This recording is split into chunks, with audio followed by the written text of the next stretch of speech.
everyone having a good AnimeUSA? Yeah. Nice. Cool. Well, I guess we'll just kind of like, yes, welcome. Hello.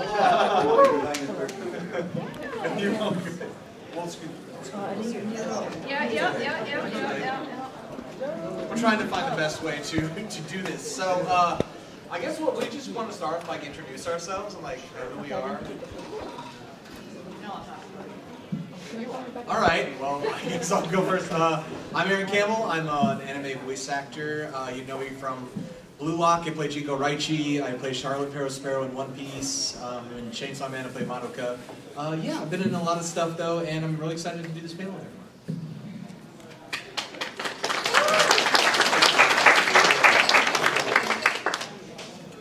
Hi, I'm Emi. You might know me from I'm Lucy in Cyberpunk Edgerunners, Columbina in Genshin Impact, Suma in Demon Slayer, Sawatari in Chainsaw Man, and some other stuff you could just Google, because I can't remember off the top of my head right now, I'm barely awake. But yeah, it's gonna be fun. Hi, I'm Molly Searcy. I'm a voice actor as well. You may know me from such films as, or TV shows, Akame from Akame Ga Kill, Hiyori/Kurosaki from One Piece, Centaurea from Monster Musume, Rory Mercury from Gate, and various other titles. Thank you. Hey guys, I'm Amanda C. Miller. You know me, or might know me from Sailor Jupiter, or I play Sailor Jupiter in Sailor Moon and Sailor Moon Crystal. I am Boruto in Boruto, Naruto Next Generations, Junko and Toko in the Danganronpa video games, and I am in Fire Emblem Awakening, and if you've ever seen Kid Cosmic on Netflix, it's a really great show. I Craig McCracken, and I played Joe in that, and yeah, other stuff. Hi, I'm Emi Mortellaro, and you will only know me as Prince Sidon. Normally, 99% of the time I'm a director. I direct a lot of games, and but I was fortunate enough to voice Prince Sidon. Poorly, but thank you for playing it. But normally I'm a director, and while I was directing Breath of the Wild, Nintendo asked me to voice Prince Sidon, so that's what you'll know me from.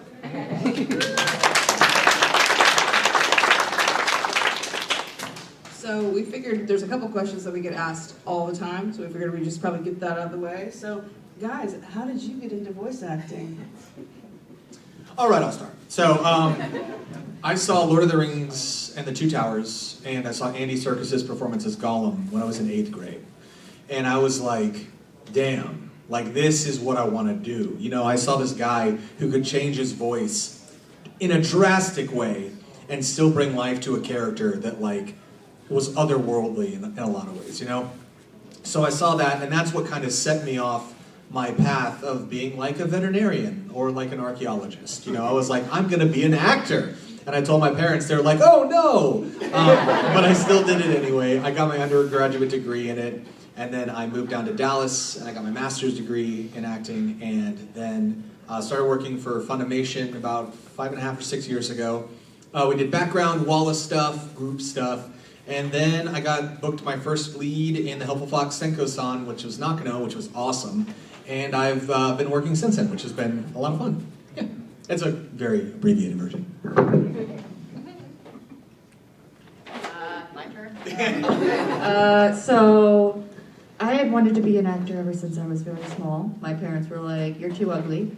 And I was like, oh, okay. And then I played Tales of Symphonia, and I was like, well, voice acting is cool. And then I told my parents, I was like, I want to go to school for like acting. And they were like, we will disown you. And I'm like, okay, I'll go study music instead. And they're like, great. So I got a master's degree in piano. And then one thing led to another, and I ended up moving in with my boyfriend at the time. And stuff happened, you know, mental illness, all that stuff. And then, and at a hospitalization thing, like we were just talking about, like just basically like I could have died like a month before that, and they were like, and so it was like one of those kind of things. Is like, so why not just pursue what you want? Mm-hmm. And so like, so I went down to Dallas. I took a class, and I showed the teacher my demo, and he's like, I could totally see you working down here. And so I told went back up. I was like, Zach, I want to move to Texas. And he was like, are you sure? And I'm like, yeah. And he's like, okay, let me find a job. 3 months later, we moved to Dallas. And then I just like submitted my stuff to like to directors and studios and auditioned, and one thing led to another, and somehow I'm still here. Yeah. Going down the line. I grew up in the ballet world. I thought I wanted to be a dancer. In like junior high school, you have to decide, is that going to be your career or not? For various reasons, I decided to focus more on acting when I was in high school and just dance for fun. So I went to undergrad, got a degree in theater and dance, moved back to Houston afterwards, where I'm from originally, was working in the theater space, and a colleague of mine, Shelley Colleen Black, who is this prolific voice actress who has been in all kinds of things, including Full Metal Alchemist, which is what I was like watching at the time. We were sharing a dressing room, doing a show, and she was like, hey, you know, Sentai is here in Houston. My friend Stephen Foster is looking for somebody, you know, for some auditions. Why don't you go? This was in late 2012, early 2013. And I was like, oh, I don't know.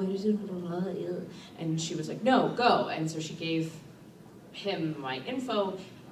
We hooked it up, whatever. I went on this audition, and he was like, hey, I think my friend Chris Ayers could really use somebody for this show where we need an unknown person. And that show is called Another, and they needed like a mysterious person, but I won't reveal why in case you haven't seen them before. But yeah, and then, so I did that, and then I just kept doing it. Moved to Dallas in 2017 to go to grad school for acting, and then I started working at Funimation / Crunchyroll along the way, and never stopped.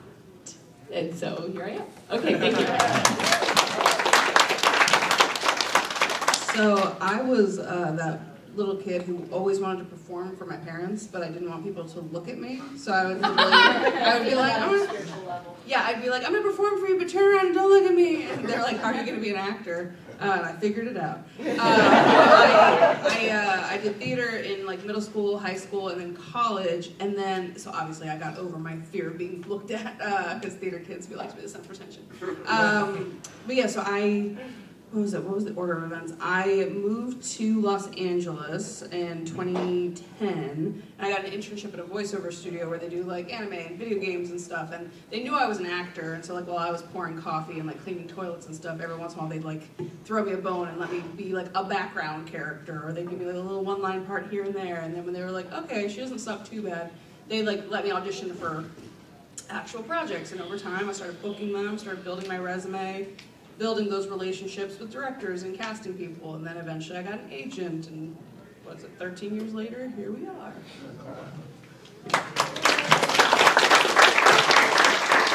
So as I said before, I've only done the one voice for a print side of it, but my origin story goes back to Chicago. I was an intern for Oprah Winfrey all through my college years. What? Wait, are we getting cars?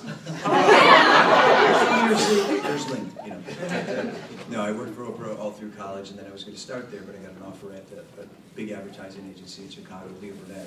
So Leo Burnett's a $10 billion agency, and I was fortunate enough to work on so many unbelievable projects, and I was a producer there for 8 years. I was hiring guys like Michael Bay to direct commercials for us, so it was a big, big company. And the last couple of years I started writing commercials, and then I was starting to build my director's reel, live action, so I directed a lot of live action TV commercials. Nintendo, I directed the first N64 TV commercial, the first Game Boy Pocket commercials, the first Bomberman commercials and all those, and Reebok and McDonald's, and tons of commercials for a long time.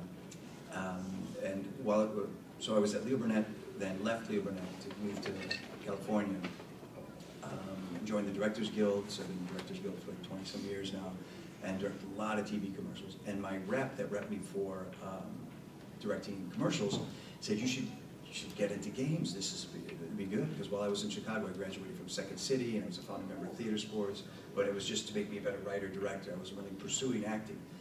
And so I was like, games with Centipede? I didn't know what she was talking about. It was like 20 years ago, and so they said there was this game, EverQuest 2, and it was a huge game. I was like, okay. and met with the clients, and they're showing me some videos, and there's a guy in a boat, and I'm like, okay, it's a game about a guy in a boat. I had no idea what they were talking about, and they said, well, don't worry, the scripts, you're a director, you'll figure this all out. And it was 110,000 lines of dialogue, which is a big game now, but at the time it was nothing even remotely close to that. So it was a huge, huge game.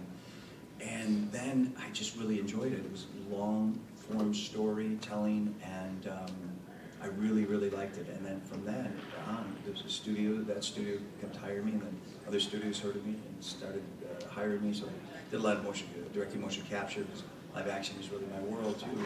So I've done a lot of that, and then, like I said, when I was directing Breath of the Wild, Nintendo said, we'd love for you to voice this character. And I said, I've got my other actors, I got plenty of people. They said, we said we want you to. I was like, oh. But it was mocking, because they were so kind and so sweet. So I was very happy to do that, and they seemed to like it. So that's my origin story.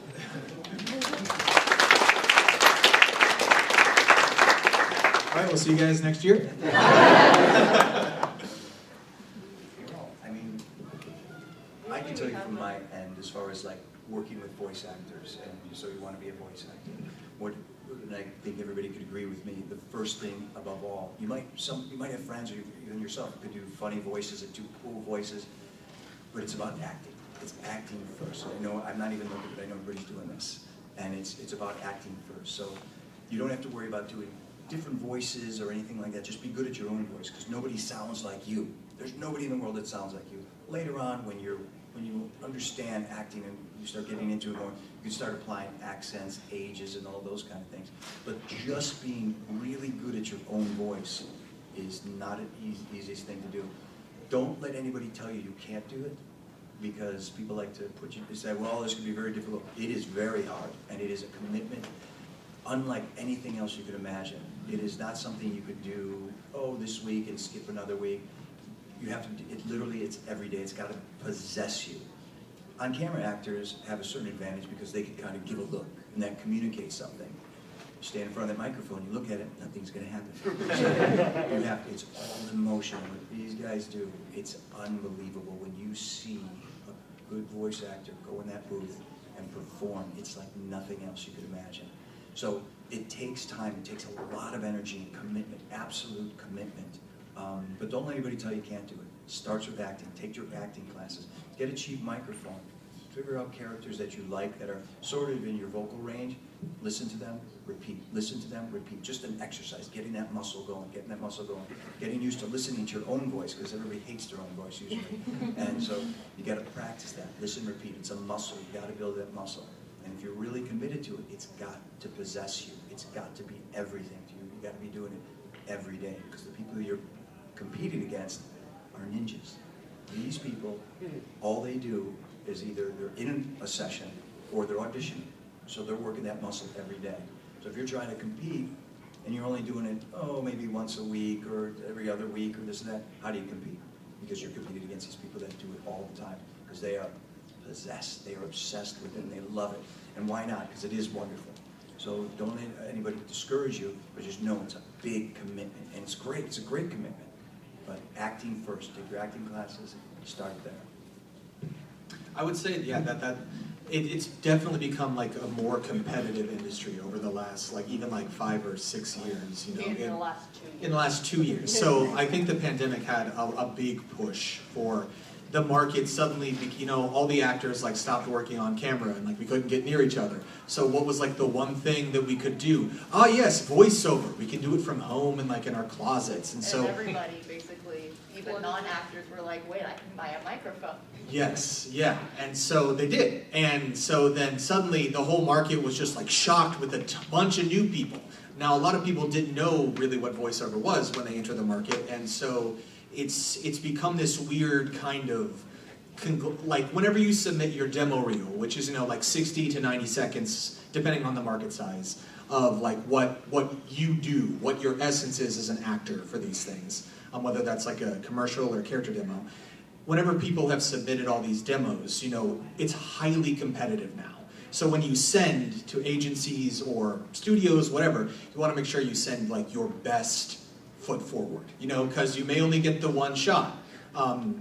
I mean, I don't know, I'd love to hear from a director's point. If somebody sends you like a bad demo, Right. like, do you remember that name? And you're like, ooh, never again. I encourage them. What I do is, I am Prince Idaho, so I encourage them. And if I get something, and to your point, don't spend the money, because people that build reels professionally, that's what they do. They like to do that, so they're going to say, yes, you should build a reel. With equipment today, you get even an inexpensive microphone, and software is free. Build your own. It's a good exercise. Find the voices that you think are right, the characters that you like. Build your own reel first, and play it for people before you end up sending it to casting directors or directors.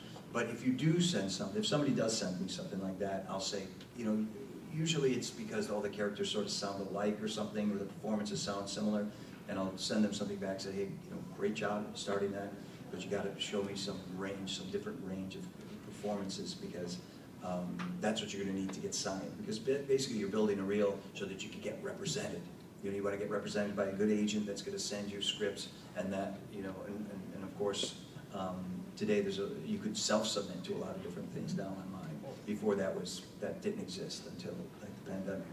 But building your own reel first, just to get that exercise out, is a really, really good idea, because it's going to force you to focus on the writing. The first, maybe you're doing 6 characters or something. You're doing, so it'll force you to pick those things, so you're not relying on somebody when you're going to get your professional reel done. You're not going to be relying on them just to figure it out for you. You're forcing yourself to do it so that when you do maybe spend the money on it, you're going to go, all right, I don't like that and I don't like this. But if you've never done it before, how are you going to know what you're going to like and what you're going to not like? So do it yourself. It's an exercise. It's going to be free. It's not going to cost you anything. It's a commitment. You got to really do it yourself, so that so you'll know what you'll need later. Snatch it from me. And back to the theater. And to build off of what Jamie was saying earlier, so I just got into teaching voiceover classes, and it was interesting because I was having a hard time getting some of the students to just do like scripts. So I went back and we started doing theater and improv games. So I just want to reiterate how important acting classes are, because a lot of people come in and they're like, I'm gonna do a voice, and then they think a voice is a character. But how does that character sound when they're depressed? How does that character sound when they're really excited? How does that character sound when they're angry? Like, you have to be able to go through every emotional state of that character, and it's not just a voice. At that point, you're just an impressionist, which is cool, but like, a lot of times people say, I can do a SpongeBob impression, I can do whatever impression, and it's like, well, if Homer Simpson or, you know, Tom Kenny, who plays SpongeBob, is still alive, they're going to be playing that character. So it's not necessarily a super marketable skill, but you want to make sure, like, when you're approaching a character, that you're doing the basic acting stuff. It's like, who is this character talking to? How do they feel about them? Are they higher status than them? Like, are they like their boss? Or are they talking to their boss? Are they talking to somebody that they're afraid of and they're stammering a little bit more than they would if they were talking to like their best friend? Like, think about the relationships. Like, be really specific, because I think that's something that I find when I listen to a lot of demos that people will send me. Like, be like, hey, what do you think about this? And they're not making specific choices. They're just kind of a vague character here and there. You know, think about, where does this character like live in your body? Like, I know this sounds weird because people aren't seeing you, but the theater stuff still applies. So, like, you know, a character who like leads with their nose is gonna sound and be postured a little different than somebody who, like, I don't know, leads with their pelvis and like walks around being like, hey, you know, like you're pervy uncle, you know, like there's all these things to think about. How far away is the person you're talking to? I'll hear that too on demos where a lot of people will have like all a very similar proximity on each one, and you want one where maybe like they're talking like this and they're like telling them about how their dad left to the store and never came back, you know, or then you have the one where they're like on a battlefield and they're like, you know, calling out across the field, or they've been hit. You know, like, think of all of those circumstances. That's the fun part of this, is like, we're like kids. You're basically like, oh yeah, I'm a dragon and I can shoot lasers out of my hands, and then and I got ice powers. No, lava. Like, that's the fun part of it. So to me, that's what acting is the imagination muscle. Yeah. So take those classes and improv. I think off that as well is that you have to remember that, like, acting is playing with imaginary circumstances, right? And you have to remember, like, the play aspect of it. Otherwise, it just becomes like it becomes very hard to do it and enjoy it if you're not enjoying the process of like figuring out these characters. The physicality thing I think is huge, especially for voiceover, because like Jamie was saying, we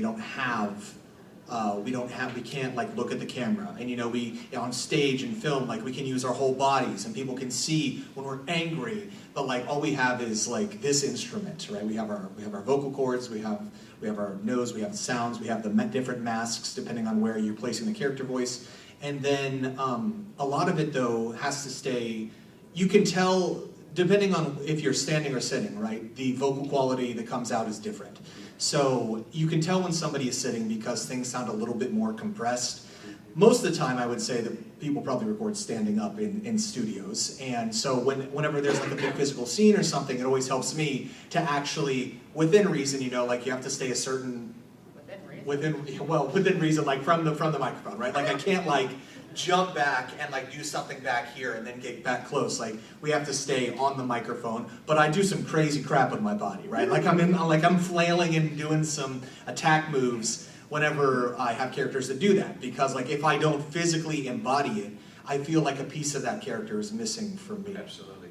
With that, when I'm directing actors, sometimes, especially when they're new, I'll always tell them, sometimes they're nervous, so their hands will be in their pockets. I'm like, you gotta take your hands out of your pockets. I say, kick your shoes off. That room is yours. You own that room, and you've got to move. And there's a technical part of voice acting too, where like we're talking about here, where you're moving so much, but yet you have to be all around this sort of range. And that's why I like a lot of games I like to direct is if we do head-mounted mics. Oh yeah, Because then great. if the actor could walk around the room, and they could even have the script with them, and it's just, it's so great when you see that. The dream. Yeah, it's really nice when you have it, but sometimes they're like, yeah, we could use the mic. So, but it's really fun when you get to work that way. But yeah, it's all the emotion, it's all that fun when I don't think it even like, not even like emotional. Like some characters, like my body posture, like I'll lean. Oh yeah, for sure. Just like even for like normal lines, it's like for Lucy, most of my lines I did while I was leaning on a table, because that got that relaxed feeling in all of her. Like that's how I felt. I could slur things and like like the cigarette feel in the mouth and stuff. Yeah. I mean, you're using your body while you're doing your voice acting.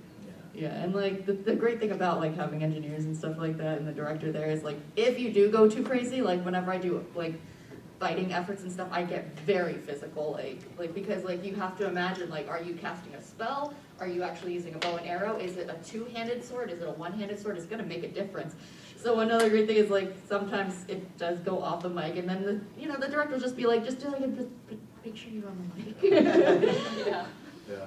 People get enthusiastic. Sometimes you watch people have directed so many effort sessions and stuff, and like you're saying, people they're swinging, and sometimes we'll even have some kind of props in the room so they could like hold on to, whether it's a rifle or something like that, just so they could have it in their hand, just that feeling.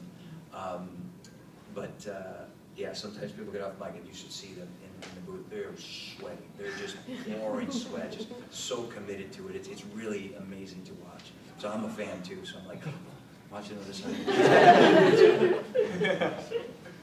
Do you see is motion capture going to be like the future, like that kind of stuff, like or anything like that, or like allowing actors to move more in space and mocap, like all that stuff, performance cap? Do you think that's going to be like the future of it? I think there's going to be, as soon as the software, as soon as rendering becomes very inexpensive, and doing that, because it takes so many people and so much man hours to use all that, and not everybody's great at moving and talking at the same time. So sometimes you have to cast somebody that's could walk and use their motion, and will loop their performance with a professional voice actor. So I think there's going to be a lot more of that, because I've already seen a lot more of those things where I think a lot of studios aren't doing the head mounted because they already own the microphones, as opposed to investing in something else. And it still works just fine, but I find if the budget's there, is to get the head-mounted I mics. found it really cool. Insomniac, like even for remote sessions, they will mail you a Mail you. head-mounted Oh mic. yeah.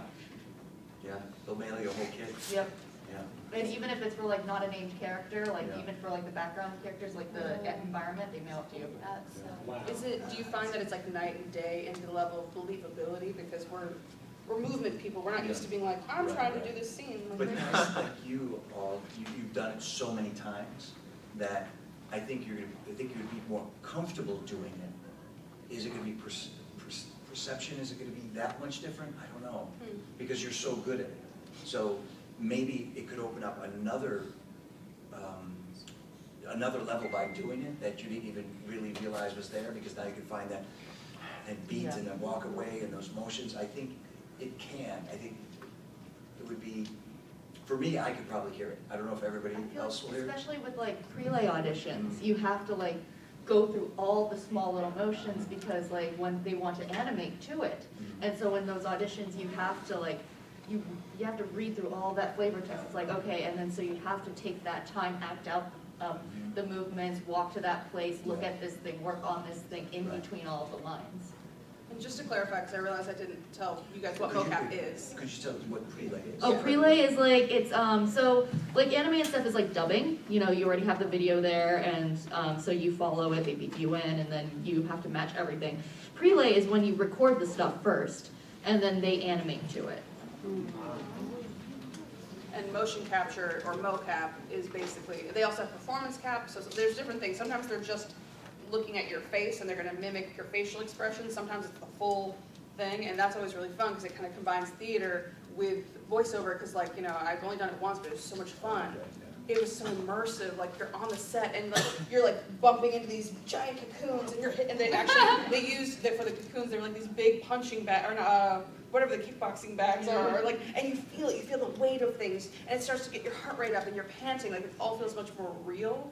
So that's like a really cool way of doing it. And like Jamie said, sometimes they just hire a mocap actor and then have a voice actor record over it, and then other times they have the voice actor do the physical capture and the voiceover. And the problem with motion capture for most actors is once you do it, you don't want to do anything else.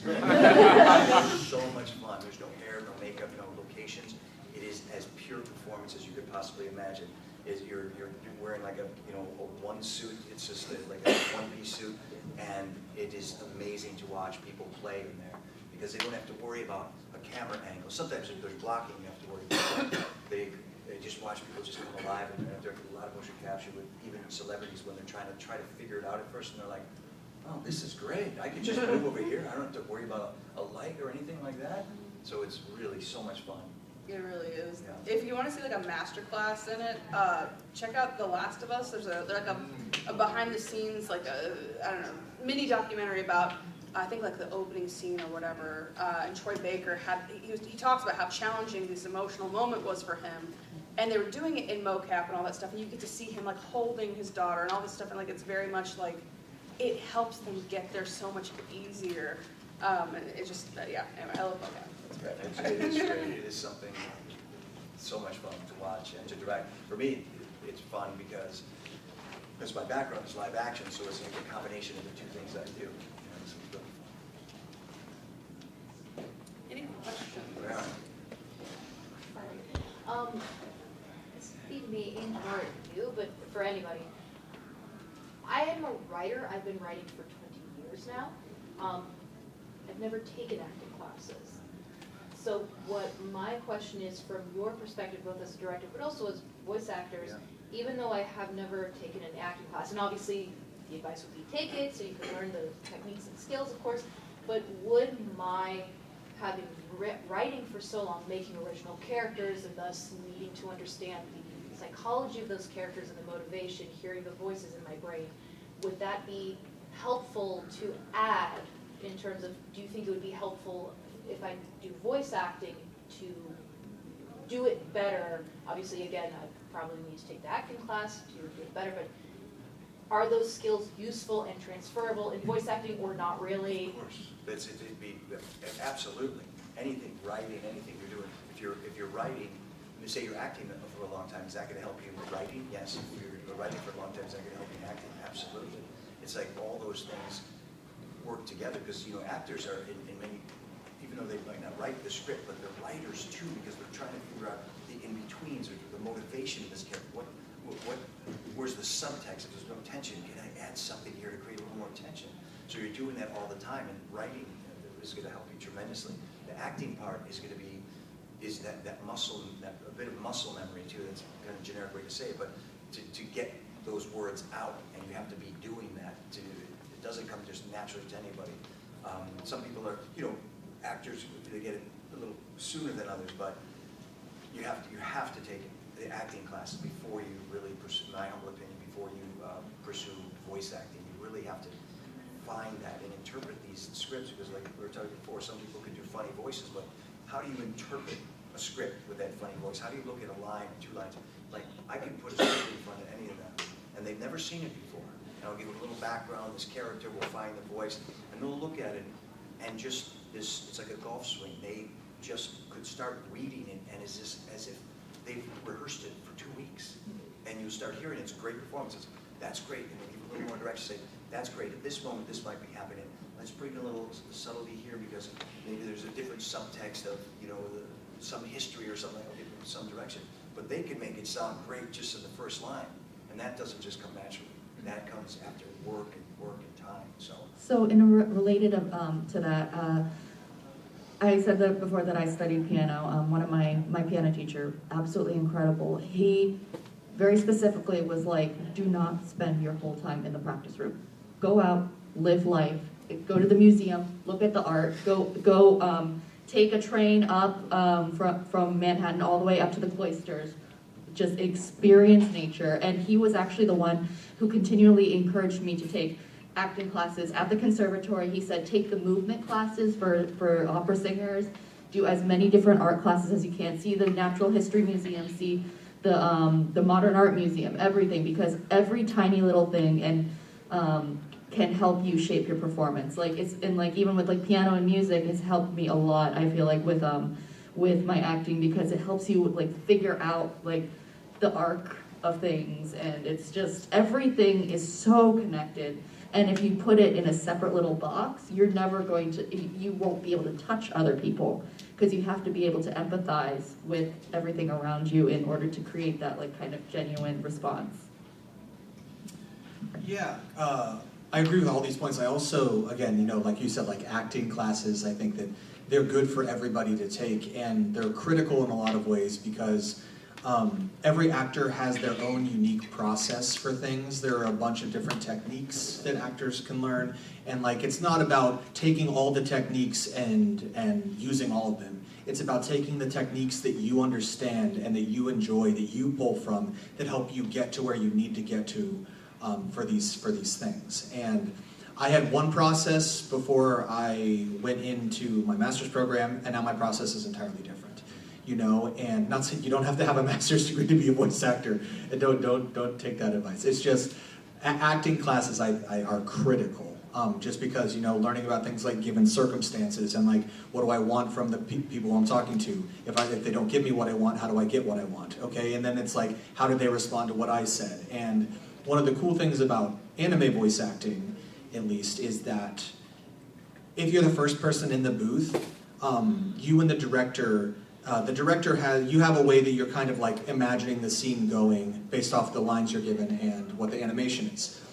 There may be a certain way you say a line that the director hears and is maybe the scene's not going to go that way. Let's go in a different way with it. So you need to be able to have that ability to adjust on the fly with whatever their concept or vision of that scene is and give it to them right then. Because as much as it sucks, we're on deadlines for things. And so I would say if we had unlimited time as actors, it would just be a playground of fun and all this stuff all the time. But when we get in the booth and they're all right, we got an hour to do all the lines, and you're okay, let's go. You have to be able to pull from everything you've got to give it to them immediately. And I think acting training is a big part of that.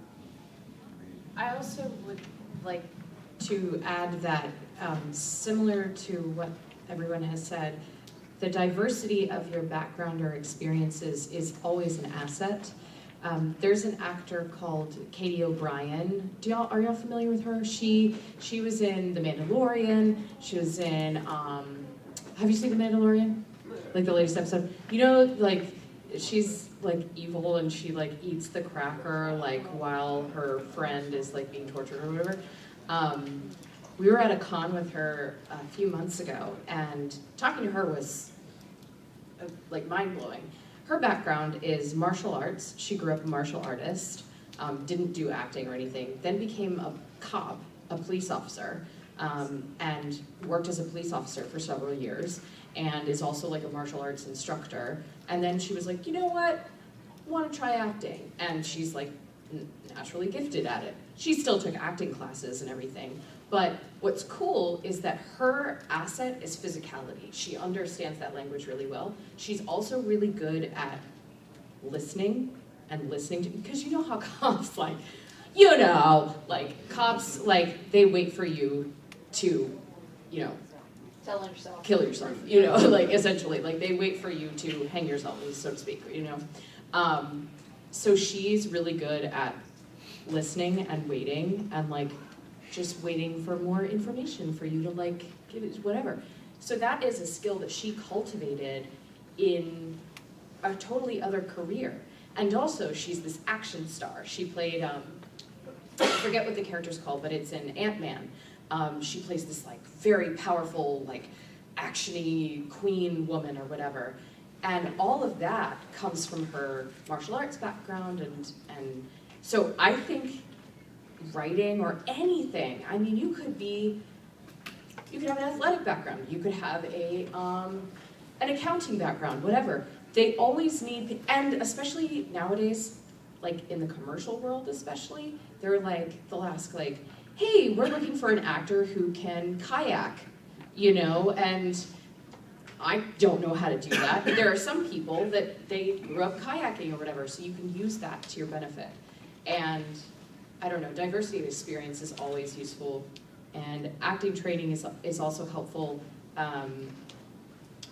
when you're stuck in a situation. So let's say you have a director, this goes back to like knowing yourself and your process. Let's say you have a director who directs you in a way that you don't personally find activating.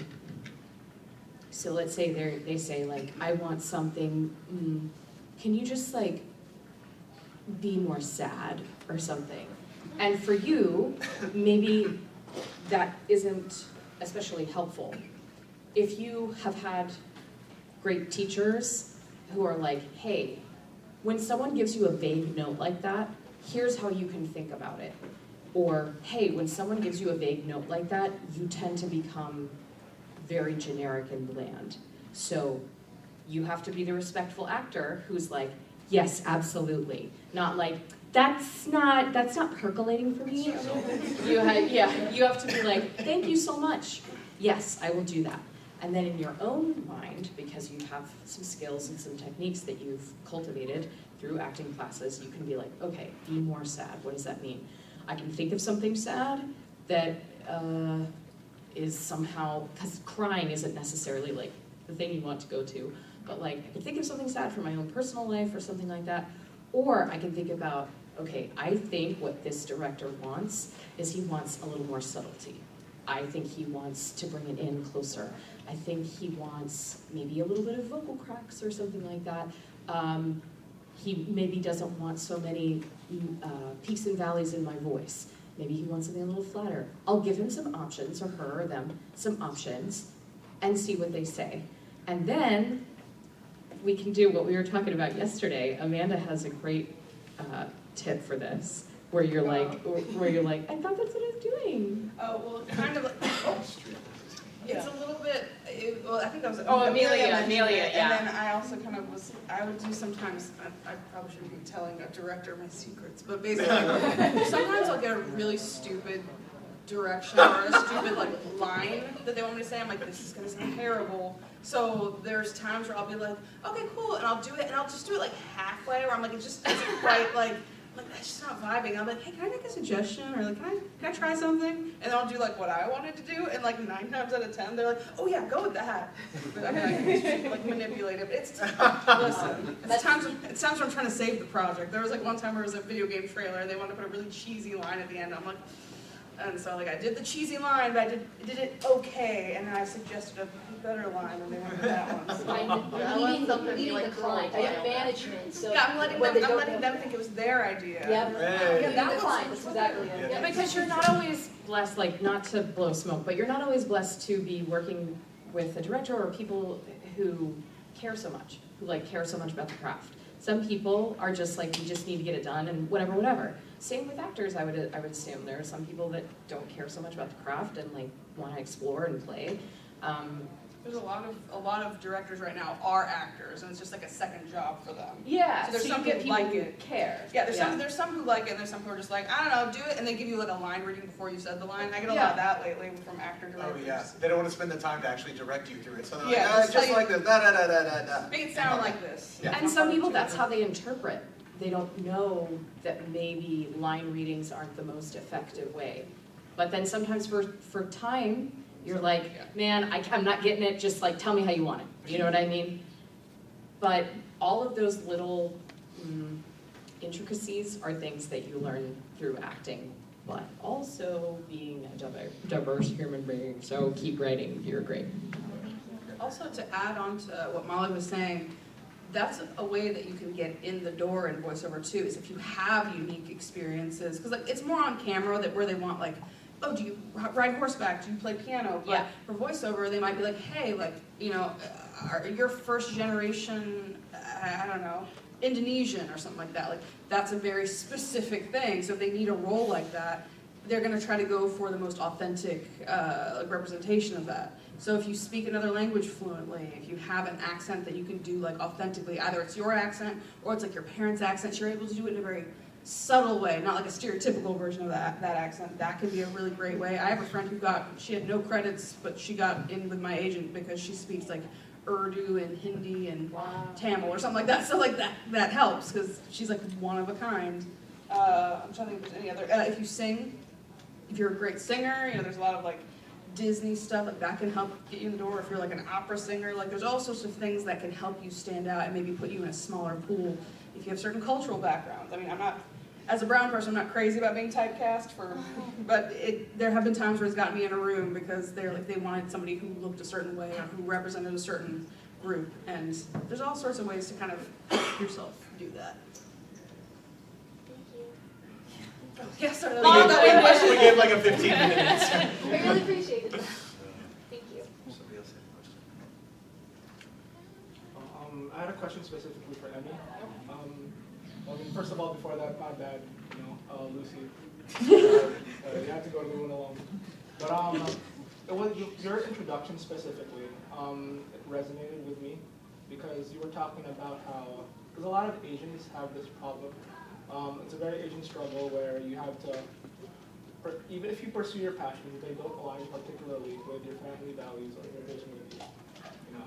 That's a huge struggle. And now that she's here, I want to ask particularly after pursuing your passions and your struggles in mental health. One is, how did you cope on the way in your bad days?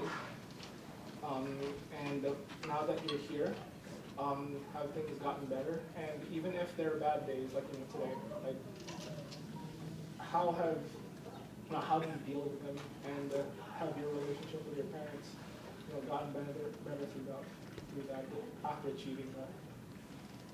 So how do I cope? It's important to have a good social circle, basically, just maybe even one or two people that you can really, really trust in. Pets are great too. Honestly, sometimes I think I would not be here if I did not have my cat or my husband. Also, hobbies. You need an escape. You need something to just take your mind out of it. I love urban exploration, exploring ruins and stuff like that. Fantastic. Just something that takes you away from it. You need your happy space. You need to, while pursuing the one thing is like everything, it's unhealthy to not have something to bring yourself away from. Because otherwise then, if that one thing doesn't work out, what are you going to do with your life then? Because when I was studying piano and I injured myself and I couldn't play for a few months, I was like, my life is over. Like, it's like the whole athlete thing, you know, once a football player stops, they go into drugs, they drink, they lose their money because, like, they can't do sports anymore, you know? It's like, so you have to have something else to anchor you on the side. That really, really helps with coping. With my parents, specifically,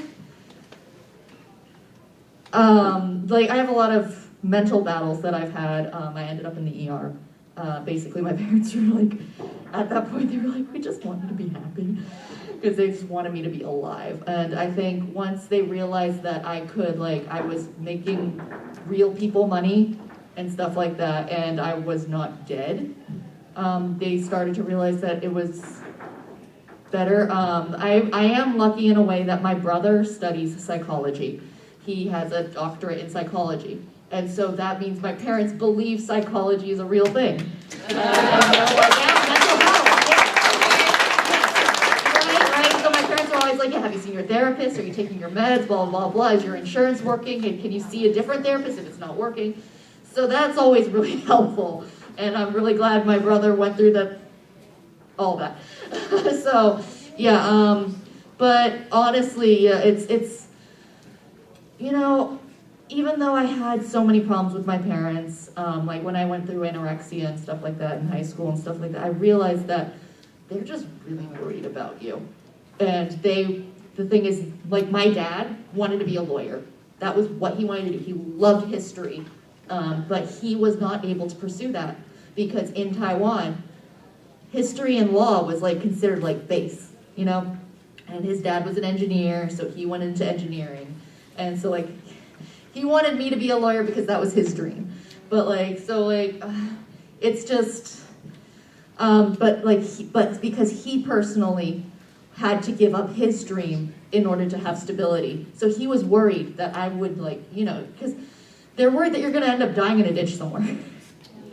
And so, like, there is that, like, so I think coming to terms with the fact that, like, they were worried about me going into it because they like, you know, you'd think piano they're fine with, but like acting they're not. It's because in Asia, it's totally normal for like the wife to teach piano and stuff like that while the husband is doing the other thing. It's like more of a career that you can like teach people, you can do accompaniment and stuff. So it's more like what they're used to, and like they will, like, when you're like when they are you first generation? First generation immigrant. Yeah, so like, you know, they've been through all that stuff. They have the whole story about they walked with no shoes and stuff like that. So they don't want you to suffer. And their first thought of how to get away from suffering is get that PhD, become a doctor, because that is how you can be stable. And so it's because they don't know any other way. But once you succeed, they'll see that you are able to do it. And they will, like, my dad actually said he was proud of me the other day. And it was the weirdest thing ever. He was bragging about me apparently on a cruise. Because there were anime fans on the cruise. And it was like, I was like, this is so weird. Like, yeah, right? So like, once they see you can succeed, once you prove yourself to them, they will come around. It's worry. Really, the main thing is worry that helps it. So like, it's hard. And again, have like the other support system around you, but also realize that once you prove yourself to them and stuff like that, they be open to mending it afterwards. And like, it's hard. I like have so much trauma with my parents and stuff like that, like so much like low self-esteem and everything and stuff like that. And it will never be easy. But in the end, they do just want to make sure that you're alive. The last thing a parent wants is to have their child die before them. So yeah, that's really what you have to put things into perspective. Yeah. I hope that answered the question. Yes. Thank you so much for answering despite how personal this is. Yeah, like, of course. It won't help just me, but like, because a lot of us are. Yeah. It's very important to a lot of us, and especially from someone coming from your position. Thank you so much. Yeah, of course. We